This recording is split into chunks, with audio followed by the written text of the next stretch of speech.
I stood in the hallway of my own home, my hand trembling on the doorknob, listening to sounds that would change my life forever. Water splashing. Soft laughter. A woman's voice that wasn't mine, saying my husband's name in a way that made my stomach turn. I had come home early from my marketing job at Peterson Industries because I'd forgotten an important client file. The house should have been empty. Gerald said he'd be at the office all day. But his car was in the driveway, parked next to Amanda's silver sedan. Amanda, our neighbor from 3 doors down. Amanda, who I'd invited to our barbecues. Amanda, whose garden I'd complimented just last weekend. My heart pounded as I turned the knob slowly, pushing the door open just an inch. The master bathroom. Steam rolled out from the crack and through it I could see them. My husband of 8 years, Gerald Montgomery, sitting in our oversized bathtub. And Amanda Harris, her blonde hair wet and slicked back, sitting between his legs. They were laughing about something, completely unaware that their world was about to collapse. I didn't scream. I didn't cry. Something cold and sharp settled in my chest, pushing out all the heat of anger and replacing it with crystal clear calculation. I pulled the door closed softly, hearing the latch click. Then I reached up and turned the old-fashioned key lock that Gerald had insisted we keep when we renovated. He loved the antique brass fixtures. He said they gave the house character. That lock would serve a different purpose now. The key made a solid clicking sound as it turned. I pulled it out and held it in my hand, feeling its weight.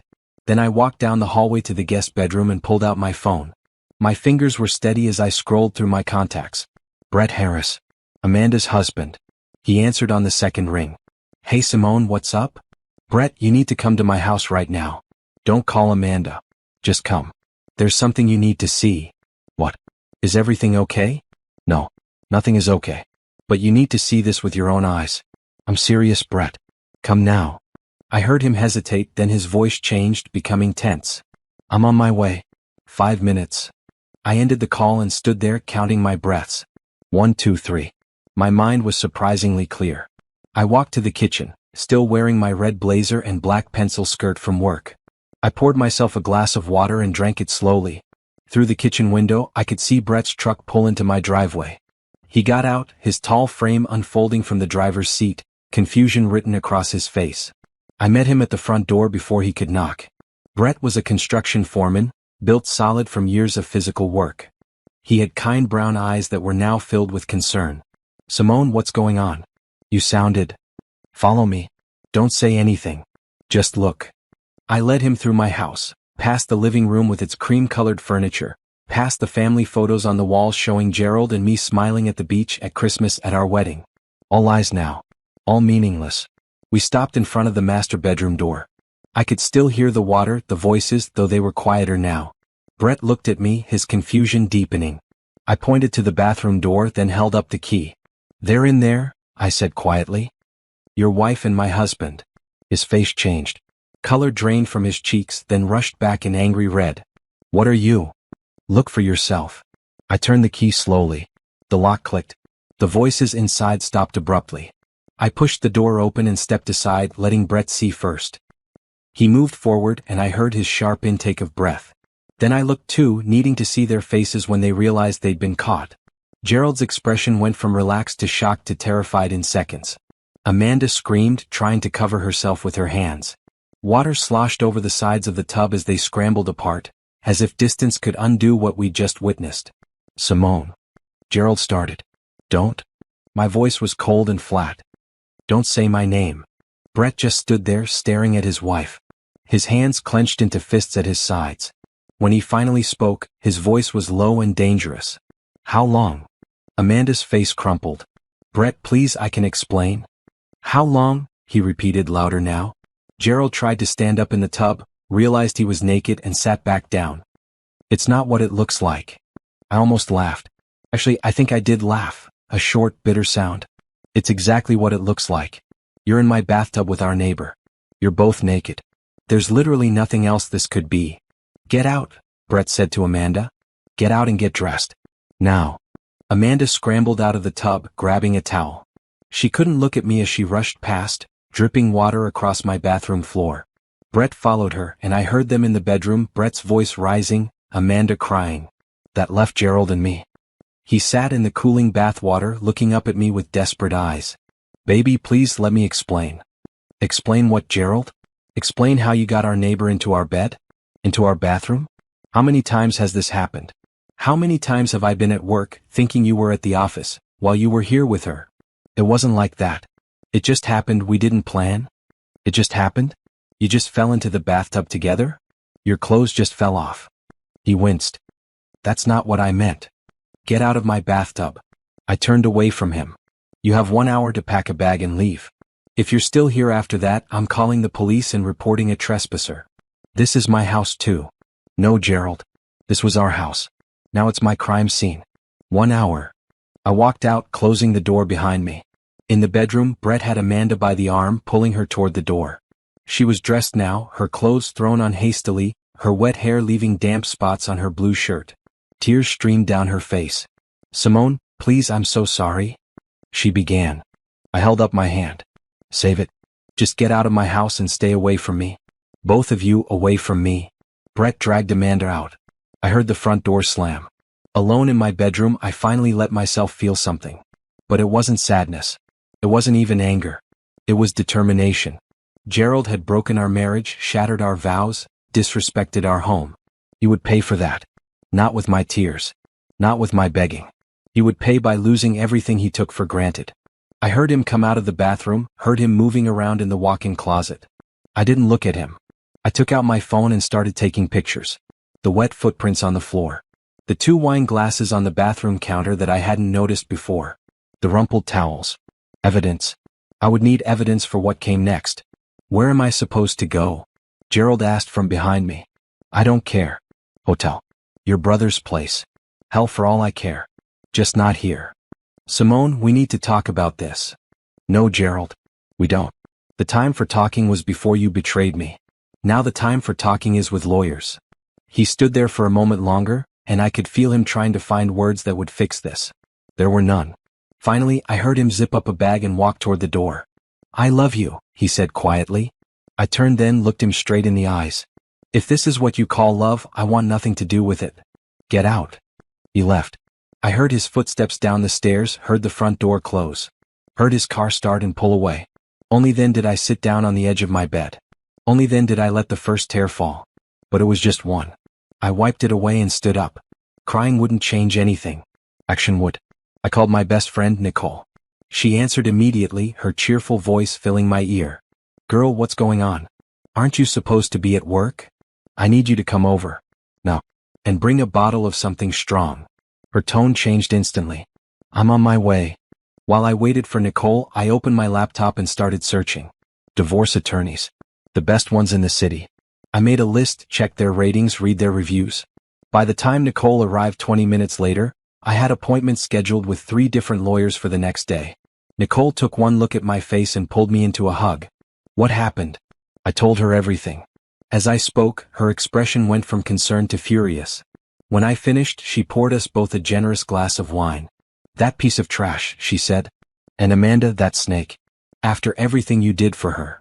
I don't want to think about them right now, I said. I want a plan. I want to make sure Gerald regrets the day he ever thought he could do this to me.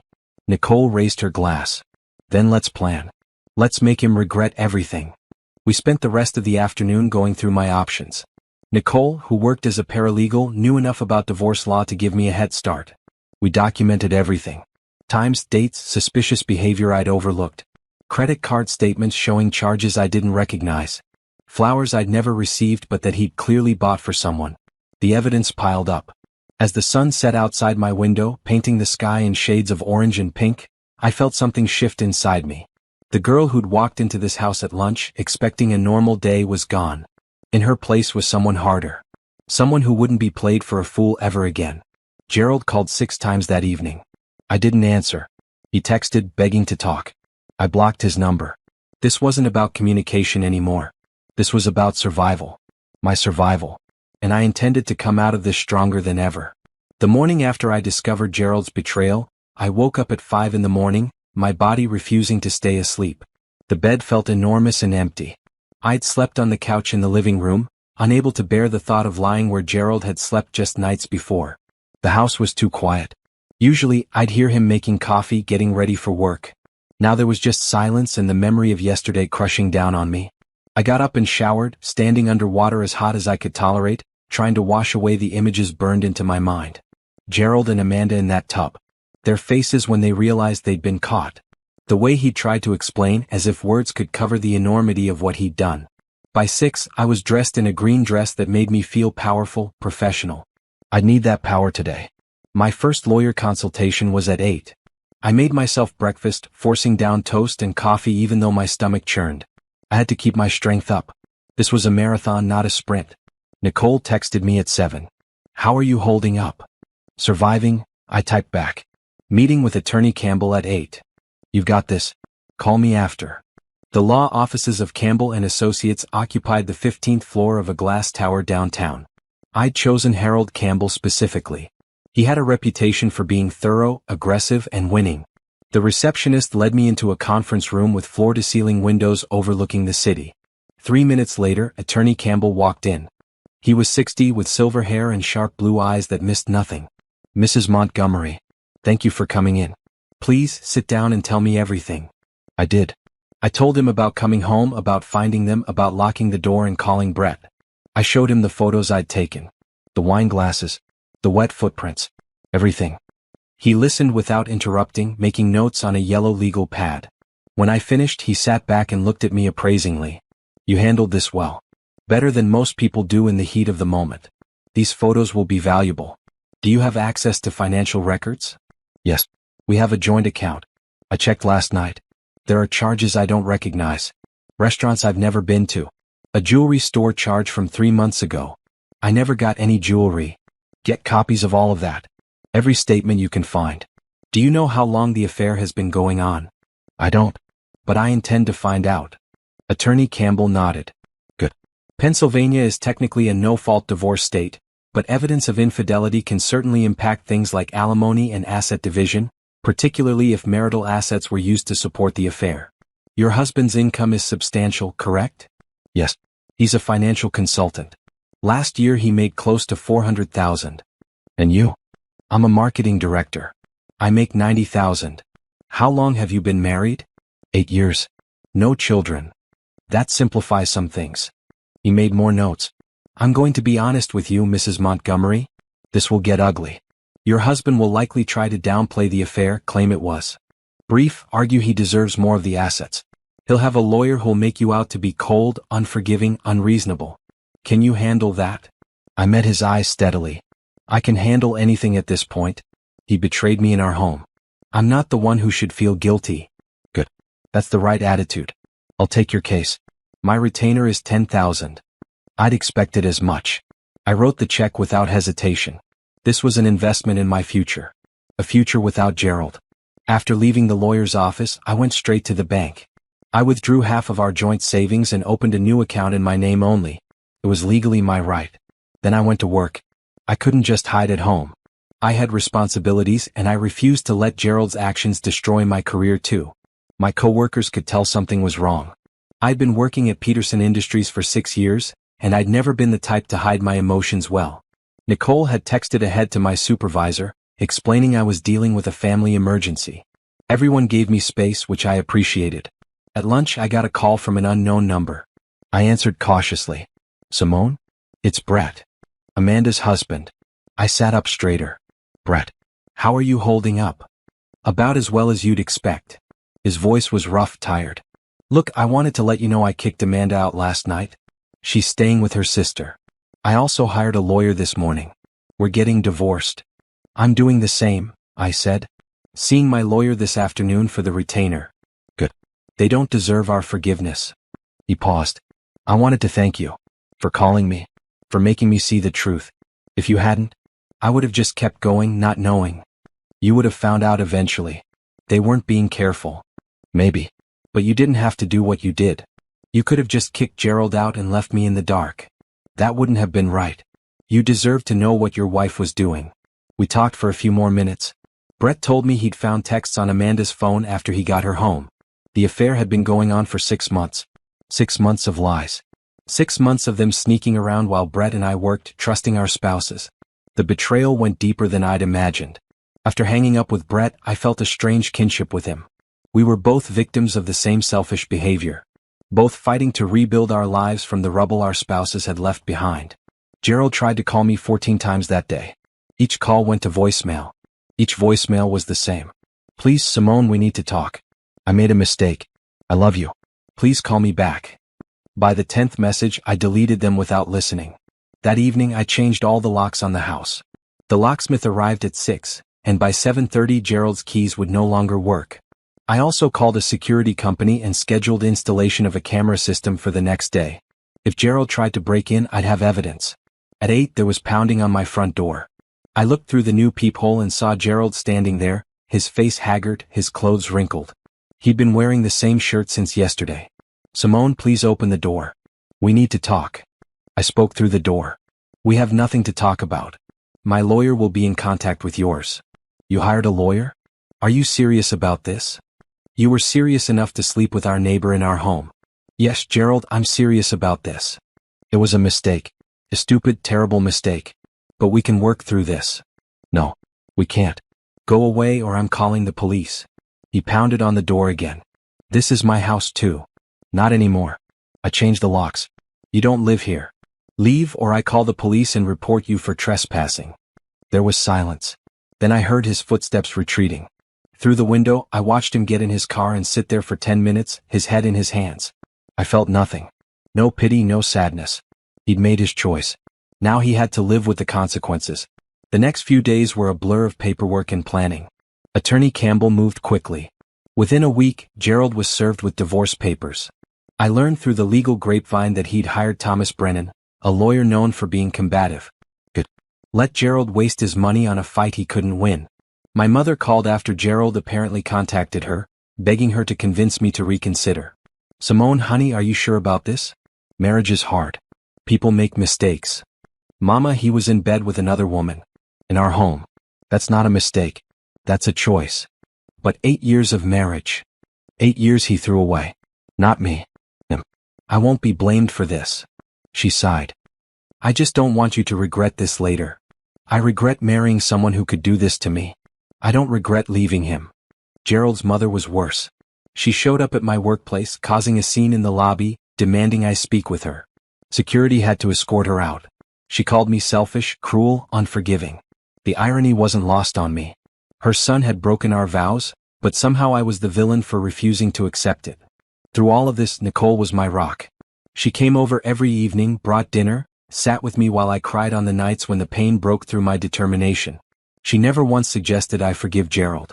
She just held my hand and let me process. You're going to get through this, she said one night 2 weeks after the discovery. You're one of the strongest people I know. I don't feel strong. I feel broken. Broken things can be fixed. And sometimes they come back stronger than before. I wanted to believe her. Some days I did. Other days I just felt hollow. At work, my boss called me into her office. Patricia Henderson was 55, divorced herself, and had always been supportive. She gestured for me to sit. Simone, I heard about what you're going through. I'm sorry. Thank you. I'm managing. I can see that. You're still producing excellent work despite everything. That takes real strength. She leaned forward. I want you to know that your job is secure. Take whatever time you need. And when you're ready, there's a senior director position opening up in 3 months. I'd like you to apply for it. A promotion. In the middle of my personal disaster, my career was actually looking up. Thank you, Patricia. That means more than you know. You've earned it. Don't let that man take anything more from you than he already has. Her words stayed with me. Gerald had taken my trust, my marriage, my sense of security, but he wouldn't take my future.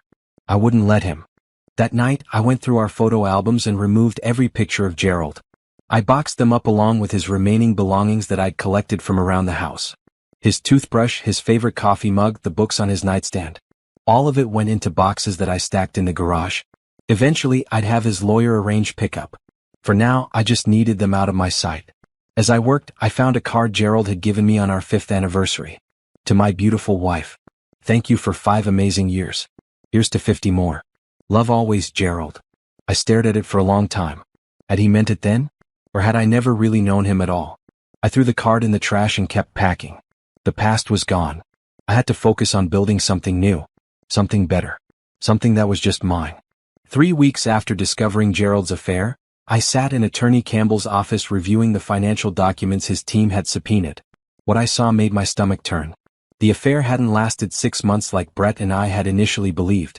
Based on credit card statements, hotel charges, and restaurant bills, it had been going on for over a year. Look here, Attorney Campbell pointed to a charge from 14 months ago. Dinner at Chez Laurent. Their prix-fixe menu is $200 per person. Do you remember being there? I shook my head. I've never been there. Gerald told me he was at a business dinner that night. And here, Cartier. A bracelet purchased for $6,000. Did you receive a bracelet? No. Flowers from Bella Blooms. These charges appear every 2 weeks for the past 8 months. $300 each time. I felt sick. I never got flowers. Not once. Attorney Campbell's expression was grim. He was spending marital assets on his mistress. Substantial amounts. We're looking at close to $40,000 over the course of the affair. $40,000. Money that should have gone toward our future, our savings, maybe eventually a family.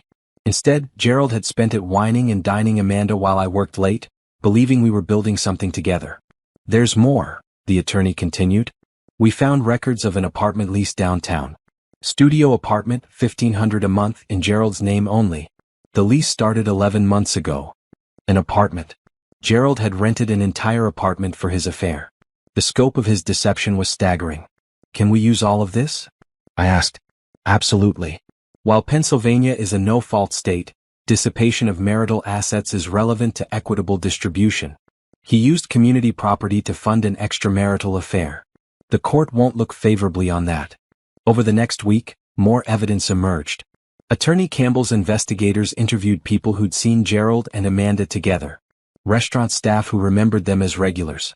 The apartment building's doorman who confirmed they came and went together frequently. Each piece of evidence was another nail in the coffin of our marriage. Brett called me one evening. Did you know they had an apartment? I just found out. Did Amanda tell you? No. My lawyer found the same evidence yours did. Gerald was paying for everything. The apartment, the dinners, gifts. Amanda just went along for the ride. There was bitterness in his voice. I understood it. Our spouses had made us look like fools. Not just for weeks or months but for over a year. A year of lies. How are you doing? I asked him. Some days better than others. I threw out everything Amanda left behind. Clothes, photos, everything. I couldn't look at it anymore. I did the same with Gerald's things. We talked for a while longer. Brett had always been a good neighbor, friendly but not intrusive. Now we had this terrible thing in common, this shared betrayal that created an odd bond between us. The worst part came when I started telling close friends about the divorce. Their reactions revealed that many had suspected something was wrong long before I did. My friend Jennifer from book club admitted over coffee, I saw Gerald with Amanda at that wine bar downtown about 6 months ago. They were holding hands. I didn't know how to tell you. Why didn't you? I asked, trying to keep my voice level. Because I didn't want to believe what I was seeing. I thought maybe I was wrong, maybe it was innocent. And I didn't want to hurt you if it was nothing. I wanted to be angry at her, but I couldn't. What would I have done in her position? Would I have wanted to be the bearer of such terrible news? Another friend, Diane, had a similar story. I saw them coming out of a hotel together last fall. They didn't see me. I convinced myself there was a reasonable explanation. That maybe they were planning a surprise party or something. Each confession felt like another small betrayal. Not because they'd kept silent, but because it meant more people had known Gerald was making a fool of me than I'd realized. The only person who'd tried to warn me, it turned out, was Gerald's own brother Thomas. He called me one evening, something he'd never done before. Simone, I need to talk to you about Gerald. If you're calling to defend him, save your breath. I'm not. I'm calling to apologize. I knew about the affair 3 months ago. I confronted Gerald, told him to end it or I'd tell you myself. He swore he'd break it off. Obviously he didn't. I gripped the phone tighter. Why didn't you tell me anyway? Because he's my brother. Because I thought I could make him do the right thing. I was wrong and I'm sorry. You deserve to know. At least Thomas had tried. That was more than most people had done. Thank you for telling me now. For what it's worth, my wife and I are on your side in this. Gerald destroyed his marriage. That's on him, not you. After hanging up, I felt oddly lighter. I'd been carrying guilt, wondering if I'd missed signs, if I'd been a bad wife, if I'd driven Gerald to this. But the truth was simpler and more painful. Gerald had made a choice. He'd chosen Amanda over our marriage. He'd chosen lies over honesty. And he'd done it consciously, repeatedly, for over a year. At my next meeting with Attorney Campbell, we strategized for the upcoming settlement negotiations. Gerald's lawyer had sent over a proposal that was insulting. He wanted to keep the house, split the savings 50-50, and pay minimal alimony for only 3 years. He's trying to lowball you, Attorney Campbell said. He thinks you'll settle to avoid a trial. We're going to push back hard. Our counteroffer was aggressive. I wanted the house, 60% of the savings to account for the money Gerald had wasted on his affair, and alimony for 7 years. We also demanded he pay all legal fees and half his retirement account. Gerald's response came through his lawyer. He was furious. He called me directly, somehow getting my new number. 60%? Are you trying to destroy me? No, Gerald. You destroyed yourself. I'm just making sure I'm not left with nothing after you threw away our marriage. I made a mistake. I'm paying for it. But this is excessive. You spent $40,000 of our money on your mistress. You rented an apartment to hide your affair. You lied to me for over a year. And you think asking for 60% is excessive? That money wasn't just yours. I earned it. We earned it. We were married. Everything was supposed to be ours. But you decided to spend it on someone else. So yes, I think I'm entitled to more than half of what's left. You tried a different tack. What about our memories? Everything we built together? You should have thought about that before you got in a bathtub with Amanda.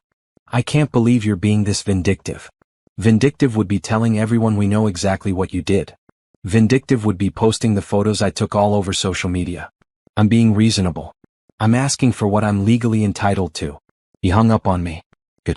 I was done listening to him try to rewrite history. Nicole came over that night with Chinese takeout. We sat on my living room floor eating straight from the containers. How are you holding up? She asked. Better than I expected. Angry but clear-headed. That's good. Anger can be useful if you channel it right. I'm channeling it into making sure Gerald regrets what he did. Nicole raised her soda can. To revenge served cold. I clinked my can against hers. And legal. As we ate, I realized something. I wasn't crying anymore. I hadn't cried in over a week. The initial shock and pain were giving way to something else. Determination. Strength. A sense of my own worth that didn't depend on Gerald's validation. You know what? I said. I think I'm going to be okay. I never doubted it, Nicole replied. You're too tough to let this break you. She was right. Gerald had broken our marriage, but he hadn't broken me. And as I moved forward with the divorce, gathering evidence, building my case, preparing for court if necessary, I felt myself getting stronger. This wasn't the end of my story. It was just the end of a chapter one should have closed a long time ago. My mother showed up at my door on a Saturday morning, holding a casserole dish and wearing her most determined expression. I knew immediately this wasn't a social visit. We need to talk, she said, walking past me into the kitchen. I closed the door and followed her. Good morning to you too, Mama. She set the casserole on the counter and turned to face me. Simone, I've been patient. I've given you time. But this divorce has gone on long enough. It's time to think about reconciliation. There's nothing to think about. Gerald cheated on me. Men make mistakes, baby. They do foolish things. But you can't just throw away 8 years of marriage over one mistake. It wasn't one mistake. It was a year-long affair.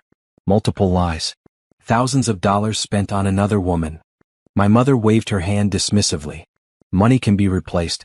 But a good husband is hard to find. Gerald has a steady job, he comes from a good family, he provides well. Those things matter. I stared at her, feeling my temper rise. What about respect? What about trust? What about him honoring his vows? Do those things not matter? Of course they matter. But marriage is about forgiveness. About working through hard times. Your father and I had rough patches. Did Daddy cheat on you? No, but then it's not the same thing. You and Daddy worked through disagreements, arguments, maybe times when money was tight. Gerald betrayed our marriage vows in the most fundamental way possible. That's not something you just forgive and move on from. My mother's face softened. Simone, honey, I'm trying to protect you. Once you're divorced, you'll be alone. You're 32 years old. Finding another man won't be easy.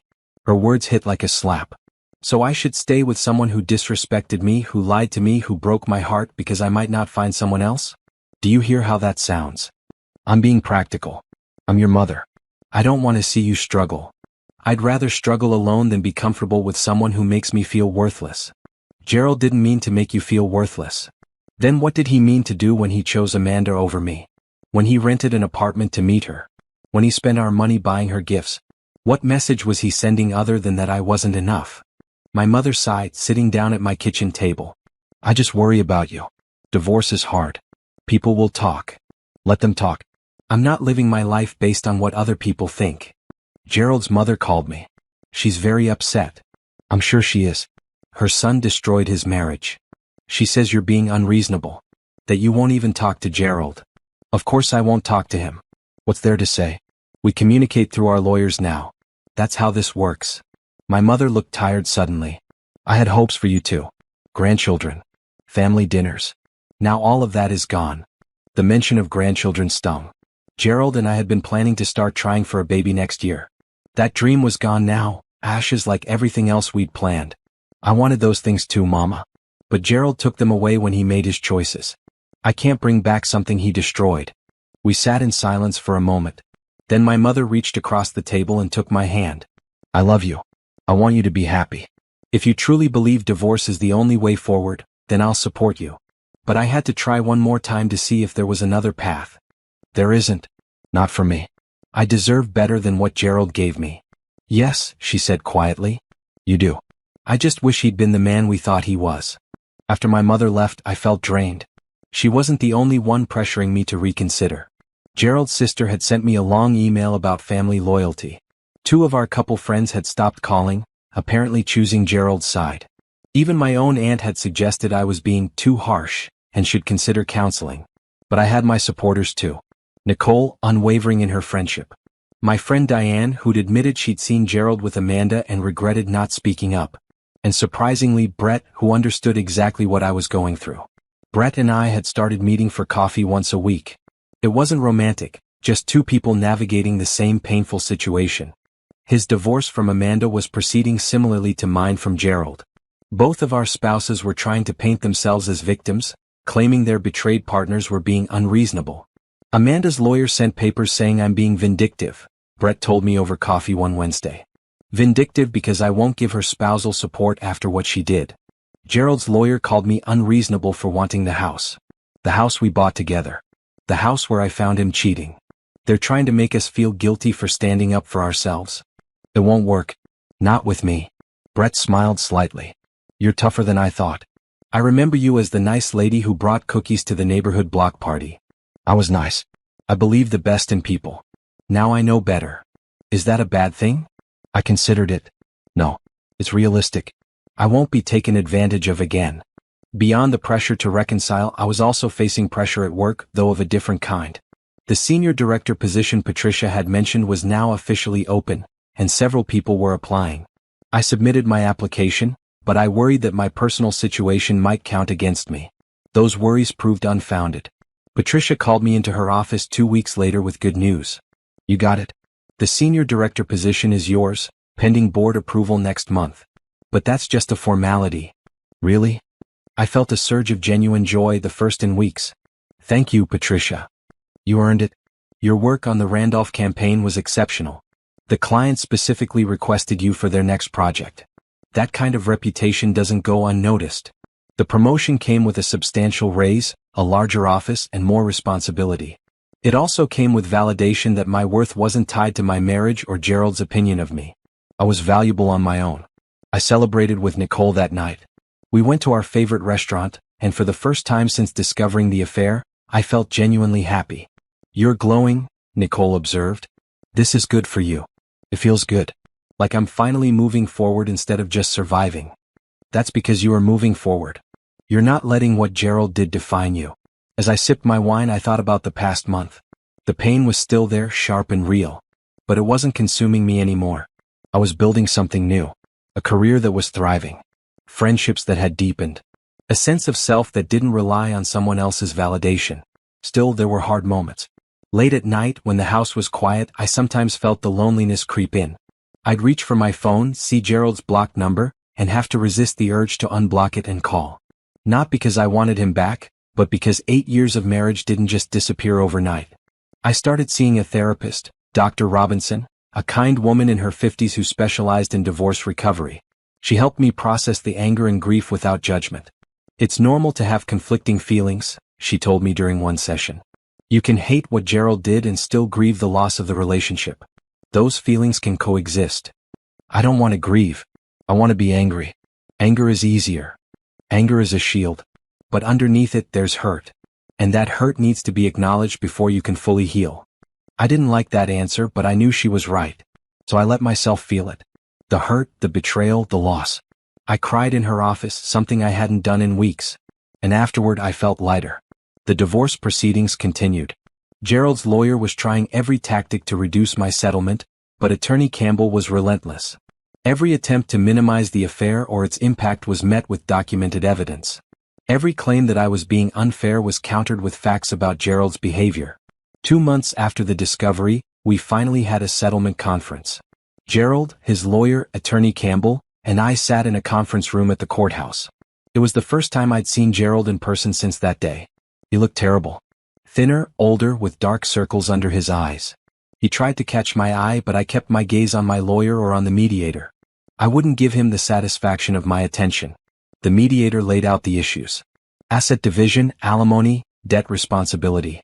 For 3 hours we negotiated. Gerald's lawyer pushed back on everything. I remained calm, letting Attorney Campbell handle the talking. Finally, the mediator suggested a break. Gerald followed me into the hallway. Simone, please, can we just talk? Alone. No. We communicate through our lawyers.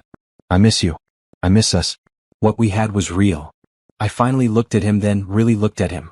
What we had was a lie, Gerald. You made sure of that. Now leave me alone. I walked away and I didn't look back. The settlement conference had failed to produce an agreement, which meant we were heading toward trial. Attorney Campbell had warned me this might happen.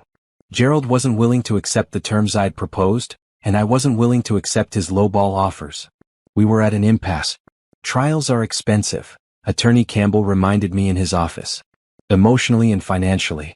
Are you sure you want to go this route? I'm sure. Gerald needs to understand he can't cheat and lie and then walk away with half of everything like nothing happened. All right then.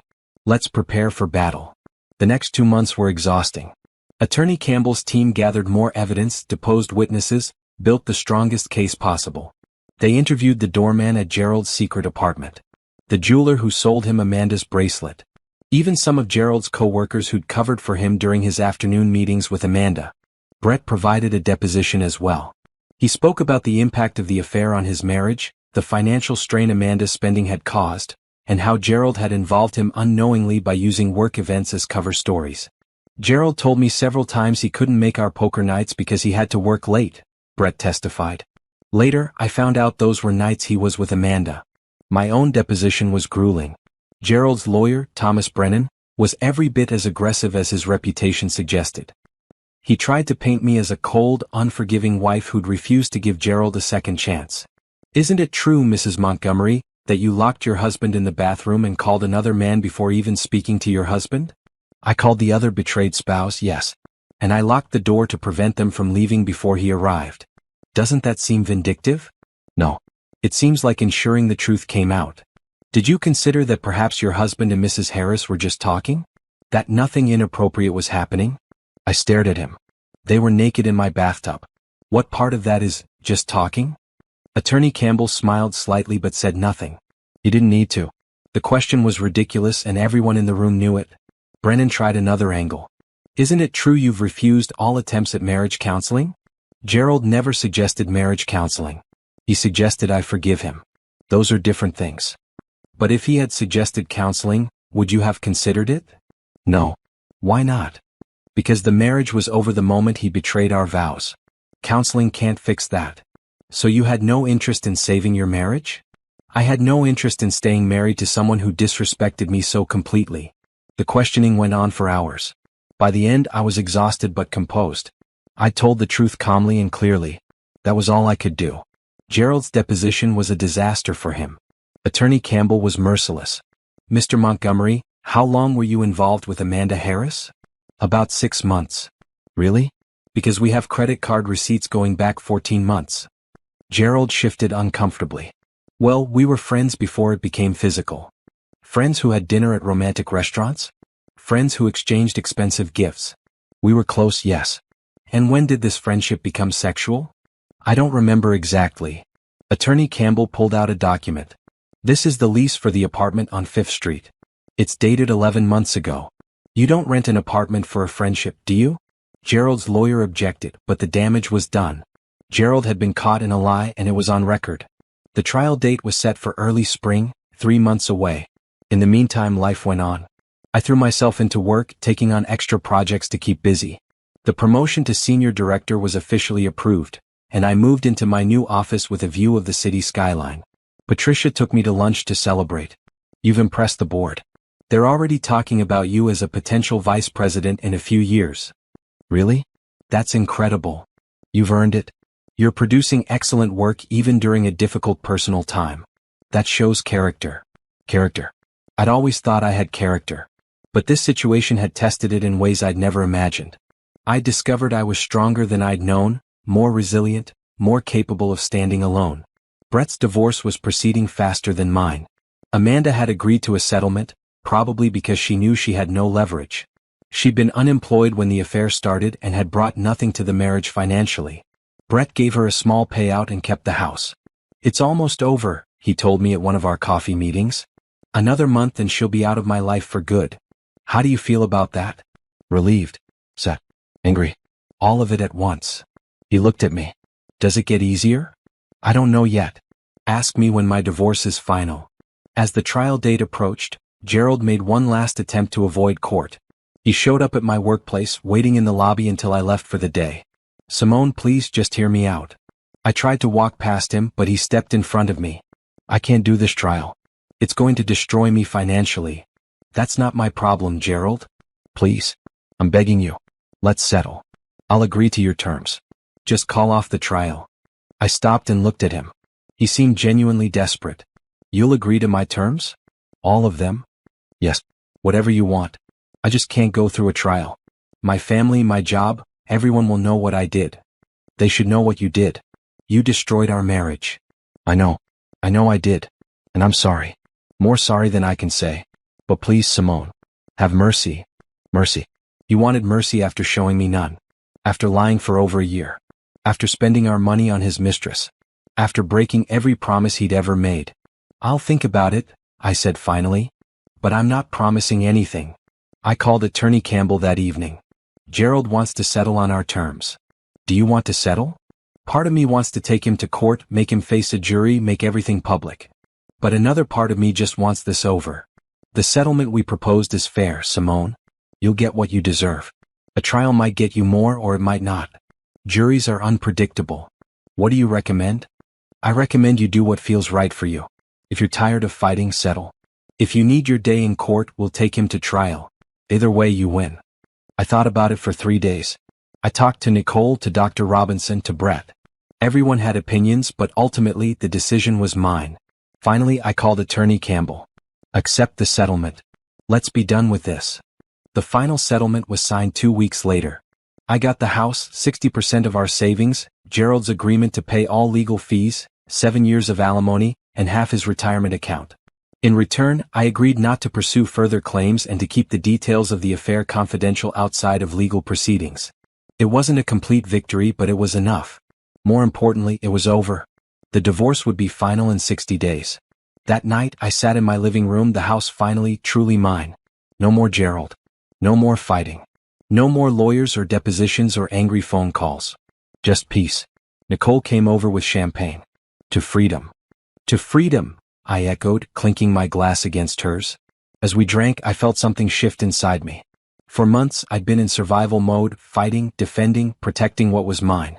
Now I could start thinking about what came next. Not just surviving, but actually living again. What are you going to do now? Nicole asked. Live. Really live. No more waiting for someone else to make me happy. I'm going to make myself happy. That's the spirit. I smiled, and for the first time in months, it felt completely genuine.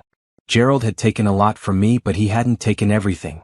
I still had my home, my career, my friends, my future. And that was more than enough. 6 months after discovering Gerald's betrayal, I stood in my newly redecorated living room and barely recognized it. The cream furniture Gerald had insisted on was gone, replaced by a bold teal sofa and bright red accent chairs. The family photos had been taken down, and in their place were prints of artwork I'd chosen myself. The house felt different. It felt like mine. I joined a gym in January, partly to fill the empty evenings and partly because I needed to do something physical to work through my emotions. What started as a way to pass time became something I genuinely enjoyed.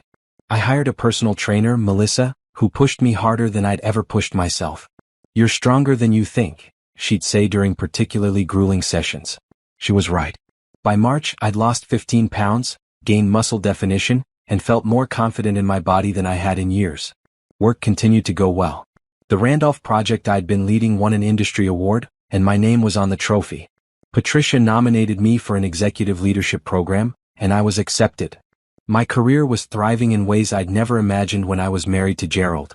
One Thursday in late March, I was at a marketing conference downtown. I'd given a presentation on digital strategy that had been well received, and I was networking during the cocktail hour when I heard a familiar voice. "Simone? Simone Carter? Or, sorry, is it Montgomery now?"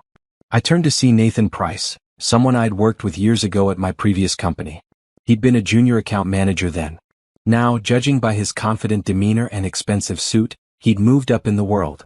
"It's actually going back to Carter soon," I said. "The divorce will be final next month." "Oh, I'm sorry to hear that." "Don't be. It was the right decision." We talked for a while, catching up on our careers. Nathan had moved to a competing firm and was now a senior vice president. He was funny, charming, and easy to talk to.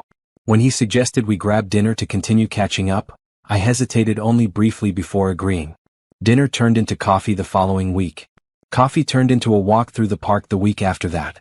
Nathan was careful not to push, never asking about my divorce unless I brought it up first. He talked about his own life, his work, his recent travels. Being with him was easy, comfortable. "I don't want to complicate things," he said one evening as we sat on a bench watching the sunset. "I know you're going through a lot. But I enjoy spending time with you." "I enjoy spending time with you too," I admitted. "But I'm not ready for anything serious. I need time." "That's fair. How about we just keep doing this? Spending time together, no pressure, no expectations?" It sounded perfect. And it was. Over the next few weeks, Nathan and I fell into an easy friendship. He made me laugh, something I hadn't done much of lately. He respected my boundaries. And slowly I found myself opening up to him about the divorce, about Gerald, about everything I'd been through. "He sounds like an idiot," Nathan said bluntly after I'd told him the whole story one evening. "He was my husband. He was an idiot who didn't appreciate what he had. Any man who would cheat on you has serious problems with judgment." It was nice to hear, even if I wasn't ready to fully believe it yet. Meanwhile, through mutual friends, I heard snippets about Gerald and Amanda's lives post-divorce. Gerald had moved into a small apartment and was apparently struggling financially between the settlement and his legal fees. Amanda and Gerald had tried to make a relationship work after their divorces were final, but it had fallen apart within weeks. Apparently, the excitement of an affair didn't translate to the reality of an actual relationship. I felt a grim satisfaction hearing that. They destroyed 2 marriages for something that couldn't even last a month out in the open. Brett called me one Saturday morning. "Want to grab lunch? I have news." We met at our usual cafe. Brett looked better than he had in months. The haunted look was gone from his eyes. "So what's the news?" I asked. "I'm selling the house. Too many bad memories. I found a place closer to my work. Fresh start." "That's great, Brett. Really great. What about you? How are you doing?" I told him about Nathan, about work, about my life generally. Brett listened with a smile. "You sound happy. Actually happy, not just pretending." "I think I am. Surprises me sometimes. I didn't think I'd feel this way so soon." "You earned it. After what Gerald put you through, you deserve to be happy." We talked about his plans for the new house, his work projects, his life moving forward. It felt good to see him doing well. We'd both survived the worst thing we could imagine, and we were both coming out stronger. I ran into Amanda once at the grocery store. She was alone, looking tired and worn. When she saw me, her face paled. I could have confronted her, said something cutting. Instead, I just looked at her for a moment, then turned and walked away. She wasn't worth my energy. The final divorce decree arrived in the mail on a Tuesday in April. I held the document in my hands, looking at the official seal, the judge's signature. It was real. I was officially divorced. Officially free. I called Nicole immediately. "It's final. I'm divorced. How do you feel?" I thought about it. Relieved. Like I can finally close that chapter completely and start a new one. We should celebrate. Dinner tonight? Actually, I have plans with Nathan. But tomorrow? Tomorrow works. And Simone? I'm proud of you. You handled all of this with such grace. After hanging up, I sat with the divorce decree for a while. There should have been sadness, I thought. This was the official end of 8 years of my life. But I didn't feel sad. I felt liberated. Nathan took me to a nice restaurant that night. Over dinner, he said, "I heard about the divorce being final. How are you processing it?" "Better than I expected. I thought I'd be more upset, but mostly I just feel free." "That's a good sign. It means you're really ready to move forward." "I think I am." I looked at him across the table. "Nathan, I need to be honest with you. I like you. I like spending time with you. But I'm still figuring out who I am outside of my marriage. I don't want to rush into anything." "I understand. And I'm not going anywhere. We can take this as slow as you need." His patience meant everything. Gerald had always been pushy, always needed immediate answers and decisions. Nathan was different. He gave me space to breathe, to heal, to grow. As spring turned to summer, my life continued to evolve. I took a pottery class and discovered I loved working with my hands, creating something from nothing. I traveled to New York for a work conference and extended my trip for a weekend, seeing Broadway shows and visiting museums alone. I learned to enjoy my own company. My relationship with Nathan deepened slowly, naturally. We weren't rushing toward anything, just enjoying each other's company. He met Nicole, who approved immediately. "He's good for you. He makes you smile." She was right. Nathan did make me smile. But more importantly, I was making myself smile. I was building a life I loved, with or without a man in it. One evening, I was sitting on my back porch watching fireflies in the yard when my phone rang. Gerald's number. I'd unblocked it months ago, figuring enough time had passed that he wouldn't be a problem anymore. I considered not answering, then curiosity got the better of me. "Hello. Simone. It's me." "I know. What do you want, Gerald?" "I wanted to see how you're doing. I heard about your promotion. Congratulations." "Thank you. Is that all?" "No. I wanted to apologize. Really apologize, not just the surface stuff I said before. I destroyed the best thing in my life because I was selfish and stupid. I know you've moved on and you should. But I needed you to know that I'm sorry." I was quiet for a moment. "I appreciate the apology, Gerald." "I do. But it doesn't change anything." "I know. I'm not asking for anything. I just needed to say it." "Okay. You've said it. Are you happy?" "I hope you're happy." "I am. Genuinely happy." "Good. You deserve that. Goodbye, Simone." "Goodbye, Gerald." I hung up and sat there for a while. The apology had been sincere, I thought. But it didn't matter. Gerald was my past. Nathan, my career, my friends, my hobbies, my home that was truly mine. That was my present and my future. Nicole came over later that evening, bringing ice cream. We sat on the porch talking and laughing. "You know what I realized?"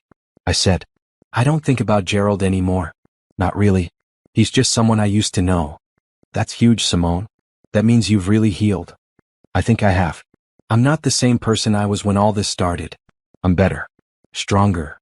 You always were strong. You just had to realize it." As I went to bed that night, I felt genuinely content. My life wasn't perfect, but it was mine. I'd survived betrayal, divorce, and heartbreak. And I'd come out the other side not just intact, but thriving. That was something to be proud of. Summer arrived with bright sunshine and temperatures that made me grateful for my backyard pool. I'd had it cleaned and updated, adding new deck furniture in cheerful yellow and blue. Nathan came over most weekends and we'd spend lazy afternoons swimming and talking. "I could get used to this," he said one Saturday, floating on his back in the water. "Me too. This is the first summer I've actually used the pool in years." Gerald was always too busy. His loss. We'd been seeing each other for 3 months now, and while we still weren't officially dating, it was starting to feel like more than friendship. Nathan was patient, never pushing for more than I was ready to give. But I could feel myself wanting more. One evening, as we sat on the deck watching the sunset, Nathan took my hand. "Simone, I need to tell you something." My stomach clenched. "Okay. I know we've been taking this slow and I respect that. But I need you to know that I'm falling for you. I have been for a while now. And if you're not interested in this becoming something more, I need to know so I can protect my own heart." I looked at our joined hands, then at his face. He looked nervous, vulnerable. "I'm falling for you too. I have been. I just kept telling myself it was too soon, that I wasn't ready." "Are you ready now?" "I think so. Or at least, I want to try. Nathan, you've been so good to me. So patient. I don't want to hurt you. Then don't. Just be honest with me and we'll figure it out together. I leaned over and kissed him. It was our first kiss and it felt right. Natural. Like coming home. So we're doing this? I asked when we pulled apart. We're doing this. Being in a relationship with Nathan was completely different from being married to Gerald. Nathan listened when I talked. He asked about my day and actually cared about the answer. He supported my career ambitions instead of seeing them as competition. He made me feel valued for who I was, not who he wanted me to be. We kept things quiet at first, not broadcasting our relationship. But word got around. Nicole was thrilled. Finally. I thought you two would never make it official. Were we that obvious? Girl, you've been lighting up around him for months. I'm just glad you finally admitted it to yourself. At work, Patricia noticed the change in me. You seem happier lately. More relaxed. I am. Life is good right now. I'm glad. You've earned some happiness after everything you went through. Through mutual friends, I heard that Gerald's life was continuing its downward spiral. He'd been passed over for a promotion at work, apparently because his personal drama had affected his professional reputation. He was still living in his small apartment, struggling to adjust to his reduced circumstances. The man who'd once lived in a beautiful house and driven a luxury car was now scraping by. I should have felt satisfaction, but I mostly felt nothing. Gerald was irrelevant to my life now. His struggles weren't my concern. Amanda's life wasn't going much better. According to the neighborhood gossip chain, she'd moved in with her sister after her divorce and was working at a retail store, having never developed her own career during her marriage to Brett. She and Gerald had tried to reconnect briefly, but it hadn't lasted. Apparently, reality couldn't live up to the fantasy they'd built in their affair. Brett and I still met for coffee occasionally. He'd settled into his new house and was dating someone new, a woman named Rachel who worked at his company. She's different from Amanda, he told me. Genuine. Kind. She doesn't play games. I'm happy for you, Brett. You deserve someone good. So do you? This Nathan guy sounds great. He is. It's scary sometimes letting someone in again. But it's good too. I get that. I think that's the hardest part of moving on. Learning to trust again. Trust. It was something I'd thought I'd never be able to do again after Gerald. But Nathan was proving me wrong. He was consistent, reliable, honest. He did what he said he'd do. He kept his promises. Small things maybe, but they mattered. One night, Nathan and I were at his apartment, cooking dinner together. He lived in a modern loft downtown, all exposed brick and high ceilings. As we chopped vegetables side by side, he said, I was thinking about taking a trip to Colorado next month. Hiking in the mountains. Want to come? A trip together? That's a big step. I know, but I think we're ready. Separate rooms if you want. No pressure. Just a chance to get away and spend time together. I thought about it. A trip meant taking our relationship public, making it real in a way that weekend dates didn't. It meant trusting him enough to be away from my safety net of friends and familiar places. Okay, let's do it. His face lit up. Really?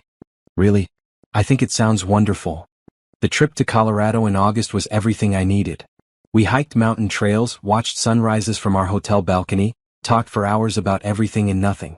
Nathan was attentive without being clingy, giving me space when I needed it but always there when I wanted company. One evening, sitting by a campfire at our lodge, Nathan said, I love you, Simone. I probably shouldn't say it yet, but I do. My heart skipped. I'd known this was coming, felt it building between us. But hearing the words out loud was still overwhelming. I love you too, I said and realized it was true.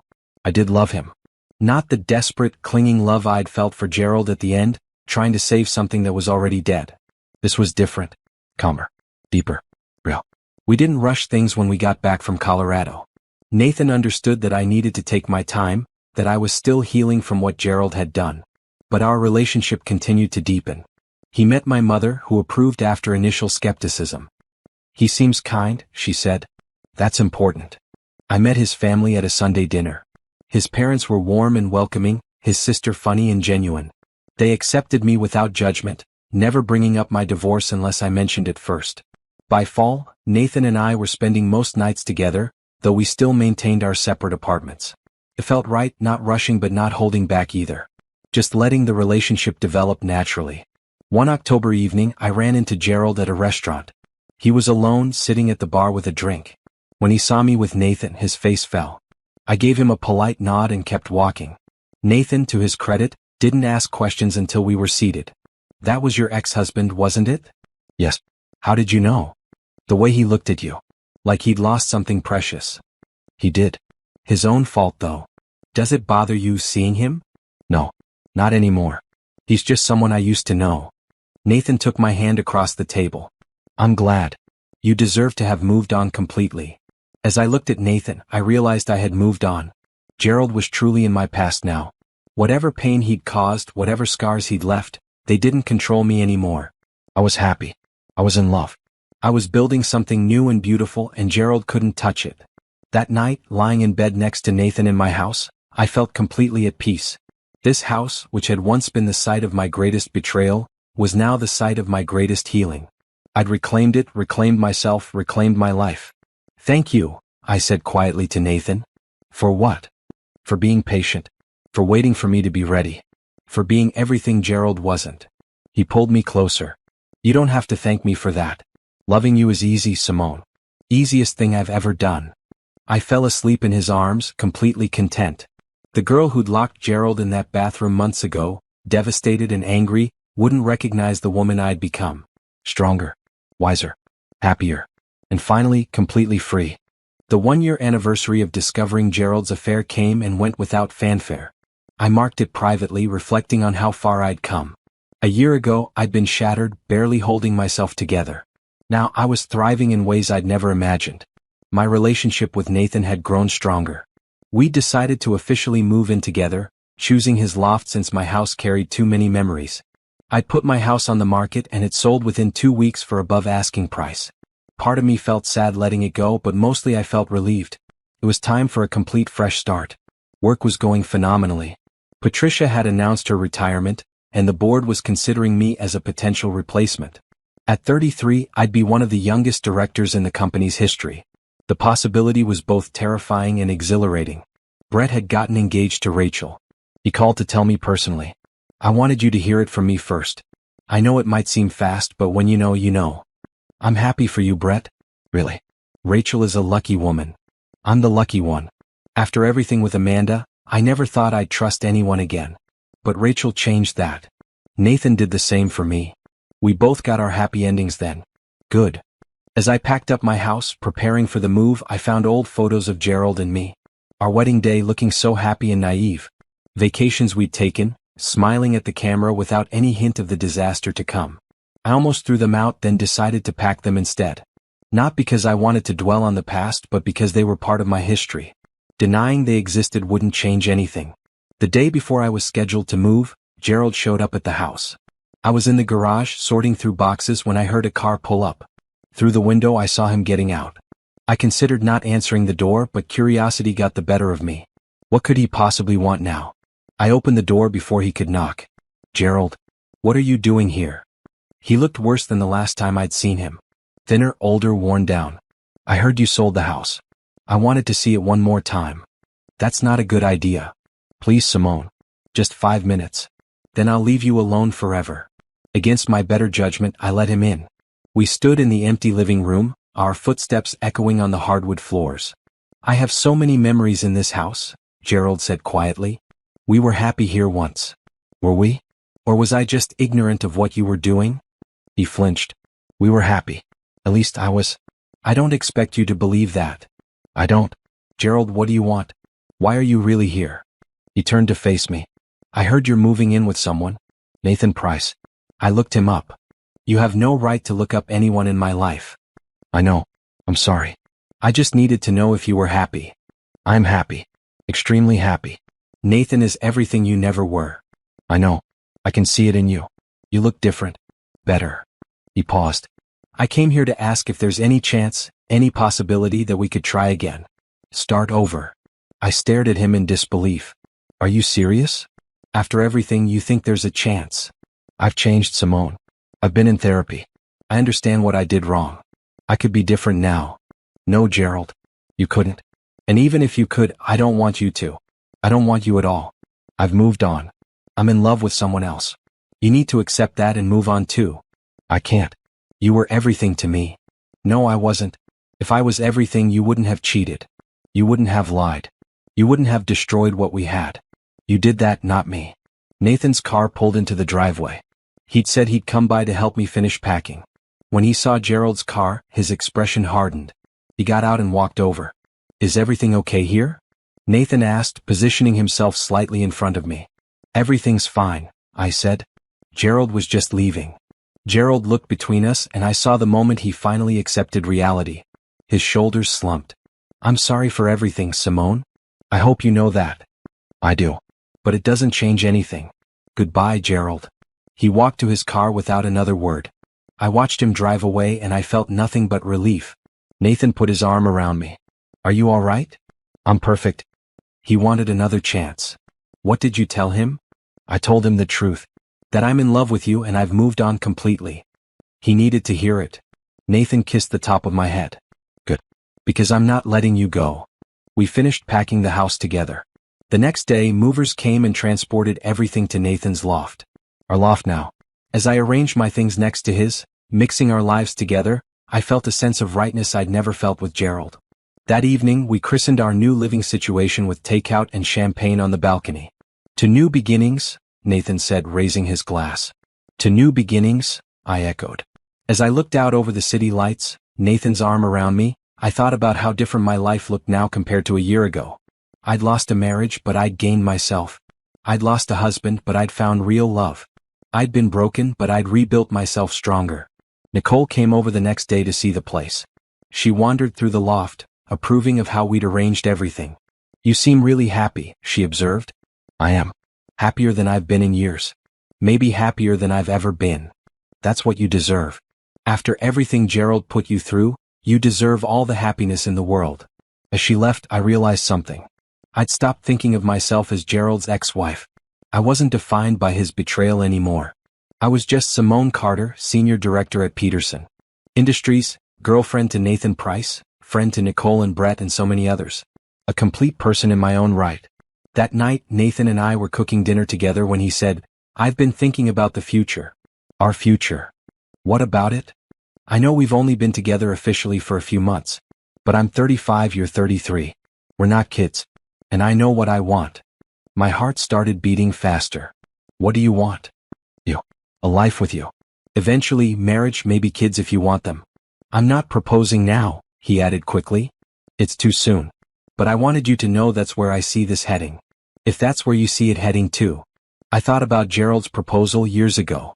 It had been romantic, public, with all our friends watching. But looking back, I wondered if I'd really chosen it or just gotten swept up in the moment. This felt different. Nathan wasn't pressuring me or making a grand gesture. He was just being honest about his intentions, giving me space to decide if they aligned with mine. I see it heading there too, I said. Not now, but eventually. When we're both ready. He pulled me into a hug. That's all I needed to hear. As we ate dinner, talking about potential futures, possible plans, dreams we both had, I felt completely at peace. This was what love should feel like. Safe, warm, honest. Not the desperate, anxious feeling I'd had with Gerald toward the end, always wondering if he was telling the truth, always second-guessing myself. The final decree from my divorce had come months ago, but this felt like the real ending. The moment when I truly closed the door on that chapter of my life and fully committed to the next one. Gerald was gone. The pain was gone. All that remained was possibility. 14 months after discovering Gerald's betrayal, I was running late for a meeting. I grabbed a coffee from the shop near my office, rushing through the door while checking my phone. I nearly collided with someone coming out. Sorry, I looked up and froze. Brett was standing there holding his own coffee. Simone. Well, how are you? I'm good. Great, actually. How are you? Congratulations on the engagement. Thanks. Rachel and I are getting married in 2 months. Small ceremony, just close friends and family. We stepped aside to let other customers pass, standing on the sidewalk in the autumn sunshine. You look really happy, Brett observed. I am. Life has been good. Work is going well. Nathan and I moved in together. Everything just feels right. Nathan. That's the guy you're with now. Yeah. He's wonderful. Completely different from Gerald in every way that matters. Brett smiled. Rachel is the same for me. Different from Amanda in all the right ways. Isn't it funny how something so terrible led us both to something so good? Funny isn't the word I'd use. But yeah, I guess there's some truth to that. We both got out of bad situations and found better ones. Have you heard anything about Gerald or Amanda lately? I shook my head. No, and I don't want to. That part of my life is over. I don't need updates on what they're doing. Fair enough. I'm the same way with Amanda. Rachel knows about the affair, about everything that happened, but we don't talk about it much. It's just not relevant anymore. We chatted for a few more minutes about our lives, our jobs, our plans. Then Brett said, I'm glad I ran into you. I've wanted to say thank you for a long time. Thank me? For what? For that day. For calling me, for making sure I saw the truth. If you hadn't done that, I'd probably still be with Amanda, still being lied to, still unhappy without knowing why. You gave me the truth even though it hurt. That took guts. I'd never thought about it that way. I just did what I thought was right. You deserved to know. You did more than what was right. You could have just kicked Gerald out and left me in the dark. But you didn't. You made sure I knew, even though it wasn't your responsibility. I'll always appreciate that. We both survived it, Brett. That's what matters. More than survived. We both came out better. Stronger. After we said goodbye, I went to my meeting, but Brett's words stayed with me. We had both come out stronger. The betrayal that could have destroyed us had instead pushed us to rebuild ourselves better than before. That evening, I told Nathan about running into Brett. It's nice that you two stayed friendly, Nathan said. Not everyone could maintain that after what you went through together. We have a unique bond. We were both betrayed by people we trusted. But we both found our way out. Nathan pulled me close. I'm glad you found your way to me. Me too. As fall progressed toward winter, my life continued its upward trajectory. Patricia's retirement was official, and I was named as her replacement, becoming director of marketing at Peterson Industries. The promotion came with a substantial raise, a corner office, and the respect of colleagues who'd watched me handle my personal crisis with grace while still excelling at my job. My first day in the new role, I sat at my desk and looked around at the space that was now mine. Floor-to-ceiling windows overlooking the city. Modern furniture in bright blue and red. My name on the door. I'd earned this. Not through my marriage or anyone else's help, but through my own hard work and dedication. Nicole took me out to celebrate. You did it, Simone. You're officially a big deal. I don't know about big deal, but I'm proud of myself. You should be. 2 years ago, you were picking up pieces of your shattered life. Now look at you. She was right. If someone had told me during those dark days after discovering Gerald's affair that I'd end up here, happy and successful and in love, I wouldn't have believed them. But here I was. Through the professional grapevine, I heard that Gerald had left his company. Apparently, the scandal of his affair and messy divorce had damaged his reputation too much. He'd moved to another city, starting over somewhere new. I felt a distant pity for him, but nothing more. His struggles weren't my concern anymore. Amanda, I heard through old neighborhood friends, was still living with her sister and working retail. She dated a few people, but nothing serious. The woman who destroyed her marriage for an affair had learned that affairs don't translate to lasting relationships. I should have felt satisfaction at their struggles, but I didn't. They were irrelevant to me now. Whether they succeeded or failed, rebuilt or stayed broken, none of it affected my life anymore. What did affect my life was the joy I felt every morning waking up next to Nathan. The pride I felt walking into my office as director. The deep friendships I'd maintained and strengthened. The relationship with my mother, which had improved once she'd seen how truly happy I was now. I was wrong, my mother admitted during Sunday dinner at her house. I thought you should forgive Gerald, try to save the marriage. But seeing you now, I understand. You made the right choice. Thanks, Mama. That means a lot. Nathan is a good man. Much better than Gerald ever was, even when Gerald was on his best behavior.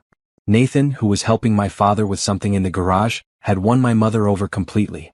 He was respectful, thoughtful, and genuinely interested in family. Everything Gerald had pretended to be but never truly was. As Christmas approached, Nathan surprised me with a weekend trip to a cabin in the mountains. We spent 2 days snowed in, cooking together, reading by the fire, talking about everything and nothing. On Christmas Eve, sitting by the fire with hot chocolate, Nathan said, "This past year with you has been the best of my life." Mine too. I never thought I'd be this happy again after everything that happened. Do you think about it? The affair, the divorce, all of it? Sometimes. But not with pain anymore. More like remembering a storm that passed. It was terrible while it was happening, but it's over now. And somehow, the sky seems brighter after a storm. Nathan kissed me softly. I love the way you see things.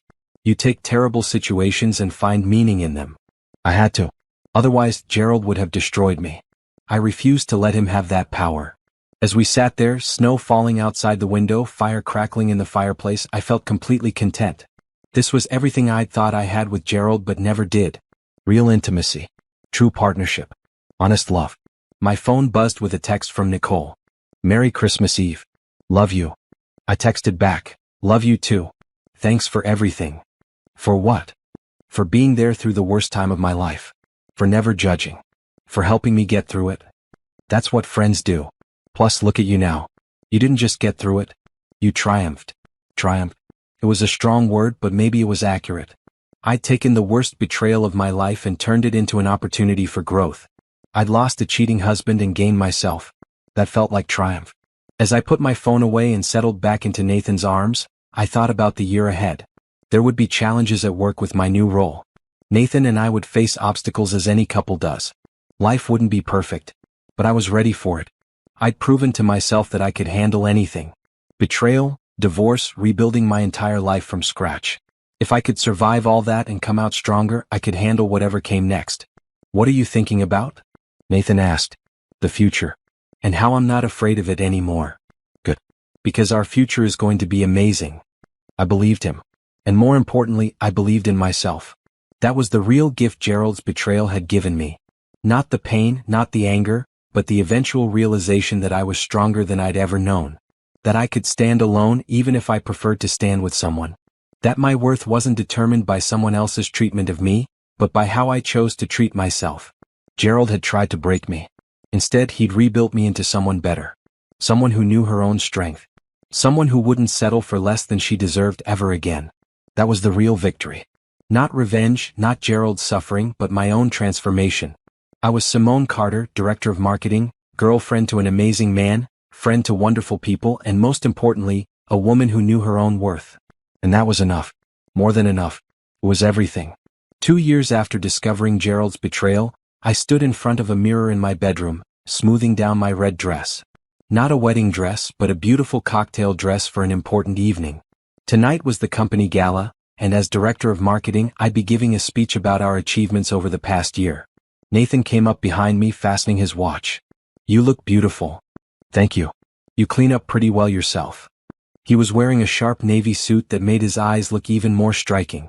We'd been living together for over a year now, and the relationship had only gotten stronger.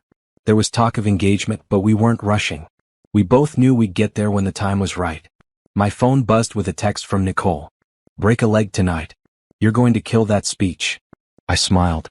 Nicole had been promoted too, becoming a full attorney at her firm. We'd both risen in our careers, proving that personal tragedy didn't have to derail professional success. The gala was held at the city's most prestigious hotel. As Nathan and I entered the ballroom, decorated with white flowers and twinkling lights, I felt a surge of pride. I'd helped plan this event.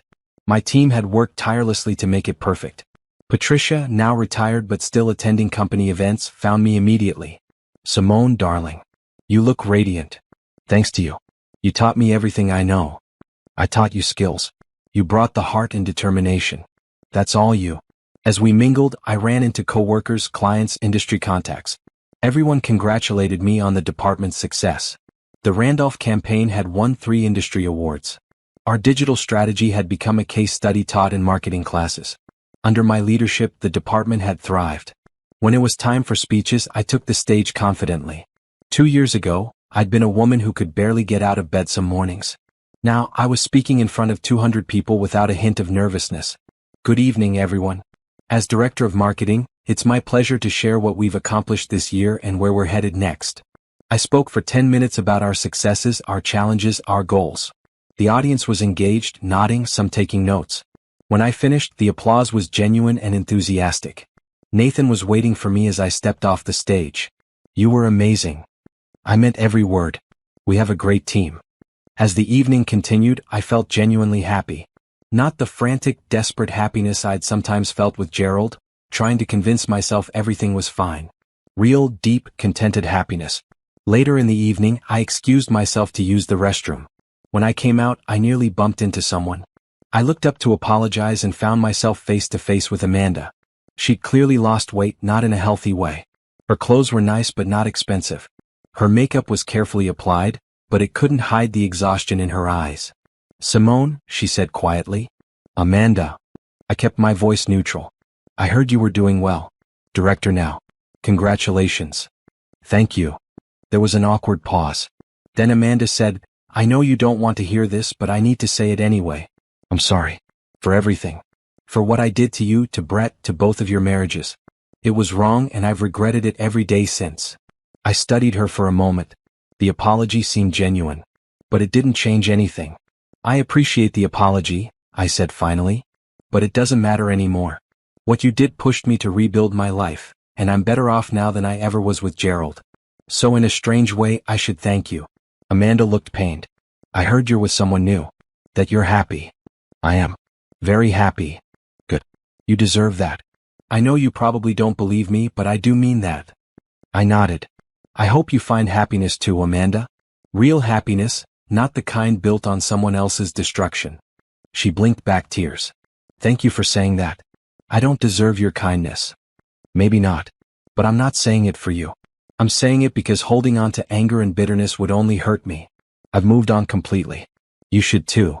I walked past her back to the ballroom. Nathan looked up as I approached, concern on his face.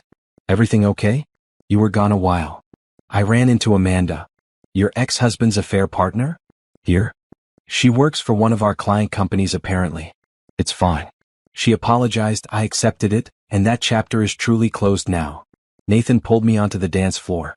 As we swayed to the music, he said, "You handled that with grace. I'm proud of you." I handled it with indifference. She's not important enough to hate anymore. The rest of the evening was perfect. Dancing with Nathan, laughing with colleagues, celebrating our successes. This was my life now. Full, rich, meaningful. As we drove home, Nathan said, "I've been thinking about something." "What's that?" "About us.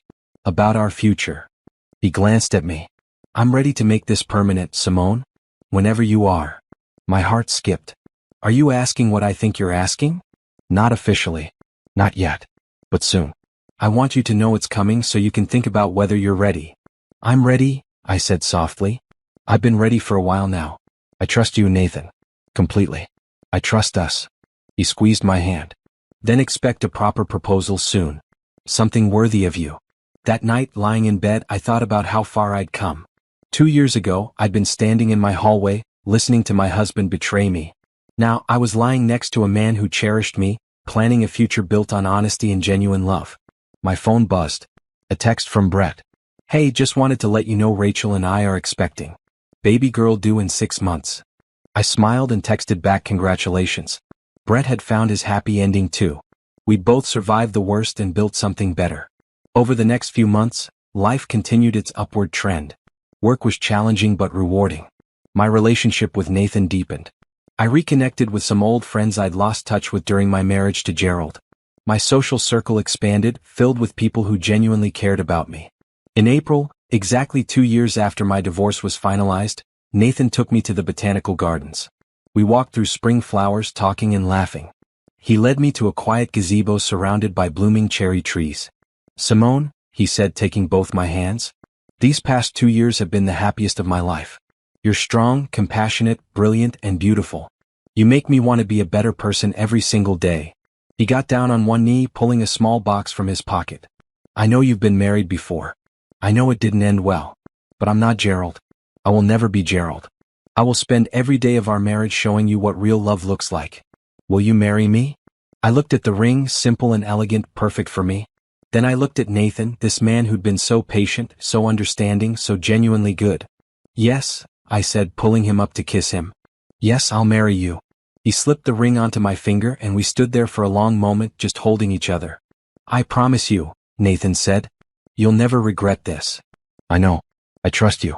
Completely."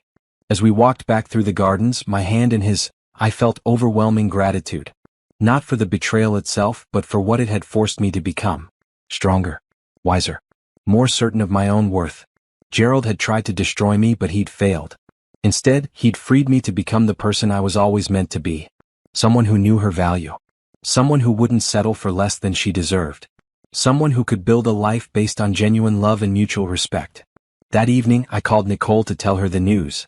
"I'm engaged," I said, unable to keep the joy from my voice. Finally. I've been waiting for Nathan to propose for months now. Were we that obvious? Girl, you've been looking at each other like lovesick teenagers since the beginning. I'm just glad he made it official. We talked about wedding plans, potential dates, all the excitement of a new engagement. When we hung up, I sat on the balcony of our loft, watching the city lights twinkle below. My mother called next. Nathan just called to ask for my blessing. I gave it, of course. He's a wonderful man, Simone. I'm so happy for you. Thanks, Mama. I'm happy too. You've come so far from where you were 2 years ago. I'm proud of you for rebuilding your life. I'm proud of me too. And I was. Not in an arrogant way, but in a deep, genuine appreciation for my own strength. I'd been through hell and come out the other side not just intact but better than before. 3 months later, I ran into Gerald one final time. I was in a coffee shop on a Saturday morning, waiting for my order when he walked in. He saw me immediately. Simone. He looked shocked. You look great. Thank you. I noticed the ring on my finger catching the light. His eyes went to it too. You're engaged. I am.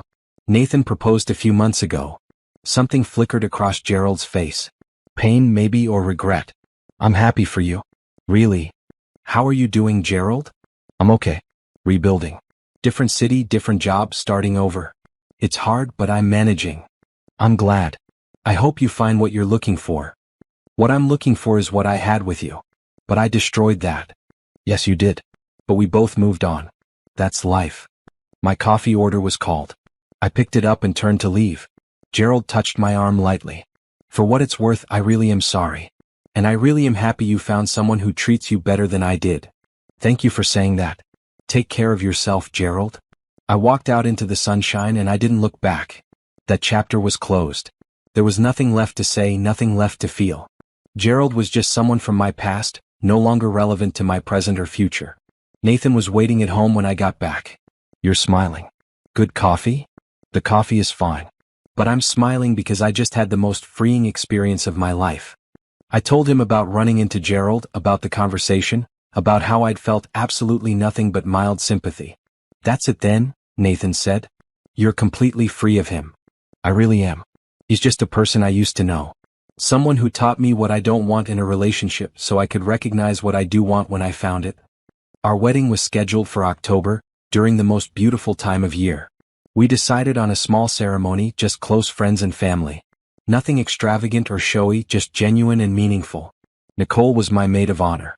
Brett, surprisingly, accepted our invitation and came with Rachel and their baby daughter. My mother cried happy tears. Nathan's family embraced me completely. Standing at the altar in a simple maroon dress, looking into Nathan's eyes as we said our vows, I felt completely certain. This was right. This was real. This was what love was supposed to be.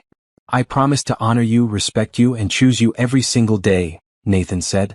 I promise to be worthy of your trust and to never take your love for granted. When it was my turn, I said, I promise to build a life with you based on honesty and genuine partnership. I promise to be your equal, your supporter, and your best friend. And I promise that what we have will always be worth protecting. We exchanged simple gold bands, and when the officiant pronounced us husband and wife, the kiss was perfect. Sweet, genuine, full of promise. At the reception, Nicole raised her glass for a toast. To Simone and Nathan. May your marriage be everything you both deserve. Later, dancing with Nathan, I thought about the journey that had brought me here. The pain, the betrayal, the rebuilding. All of it had been necessary to get me to this moment. To this man. To this life. What are you thinking about? Nathan asked. How grateful I am. For everything. Even the hard parts. The hard parts made you who you are. They did. And I like who I am now. I love who you are now. And I love that I get to spend the rest of my life with you. As the evening wound down, I found myself sitting with Brett and Rachel, talking about their daughter and their life. You and Nathan seem really happy, Rachel observed. We are. He's nothing like Gerald. He's genuine and honest and treats me like an equal partner. Brett nodded. That's what Rachel and I have too. After Amanda, I never thought I'd trust anyone again. But Rachel proved me wrong. We're the lucky ones, I said. We got betrayed, but we came out stronger. We found real love. As Nathan and I left for our honeymoon, driving away from the reception with "Just Married" written on the car windows, I looked back one last time at the celebration. At the friends who'd supported me. At the life I'd built from the ashes of my first marriage. Then I turned forward, toward the future, toward everything that was coming. No more looking back. No more dwelling on what Gerald had done or who he'd been. That story was over. This was a new story. One where I was the hero, not the victim. One where love was real and lasting. One where I knew my own worth and wouldn't accept anything less than I deserved. As we drove into the sunset, Nathan's hand in mine, I felt completely, genuinely happy. The revenge I'd sought hadn't been in making Gerald suffer. It had been in building a life so good, so fulfilling, so genuinely joyful that what he'd done became irrelevant. I'd won. Not because Gerald lost, but because I'd gained everything that truly mattered. Love, respect, trust, happiness, and most importantly, myself. That was the real happy ending. Not revenge, but redemption. Not bitterness, but better. Not broken, but rebuilt into something stronger and more beautiful than before. And as we began our honeymoon, our life together, our future, I knew with absolute certainty that this was just the beginning of something wonderful. The best was yet to come.